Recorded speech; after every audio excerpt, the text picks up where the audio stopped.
Hello friends, இன்னைக்கு கொத்தமல்லி சாதம் எப்படி செய்யணும்னு பார்க்கலாங்க. இது வந்து டேஸ்டியாகவும் ஹெல்த்தியாகவும் இருக்கும். குட்டீஸ்க்கு லஞ்ச் பாக்ஸ் ரெசிபியை கொடுத்து விடலாங்க. வாங்க எப்படி செய்யணும்னு பார்க்கலாம். ஃபஸ்ட்டு ஒரு கடாய் எடுத்து வச்சுட்டு நிலக்கடலை ஆட் பண்ணி ட்ரை ரோஸ்ட் பண்ணி அதோட தோல் எடுத்து வச்சுக்கணுங்க. அப்புறம் ஒரு மிக்ஸி ஜாரில் கொத்தமல்லி தழை, இஞ்சி, பூண்டு, பச்சை மிளகாய், சோம்பு இதெல்லாம் ஆட் பண்ணி கொஞ்சமாக வாட்டர் விட்டு கிரைண்ட் பண்ணி பேஸ்ட் மாதிரி எடுத்து வச்சுக்கணுங்க. அப்புறம் ஒரு கடாய் எடுத்து வச்சுட்டு அதில் ஆயில் கொஞ்சமாக ஆட் பண்ணி கொஞ்சமாக வறுத்தெடுத்த நிலக்கடலையும் அது கூட ஒரு ஏலக்காய், ஒரு கிராம்பு ஆட் பண்ணி சின்ன வெங்காயம், கருவேப்பிலை இதெல்லாம் ஆட் பண்ணிக்கணுங்க.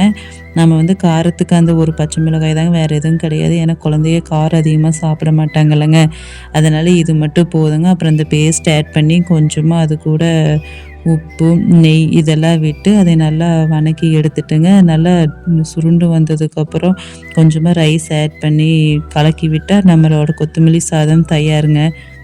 ட்ரை பண்ணி பார்த்துட்டு எப்படி இருக்குன்னு சொல்லுங்கள். தேங்க்யூ.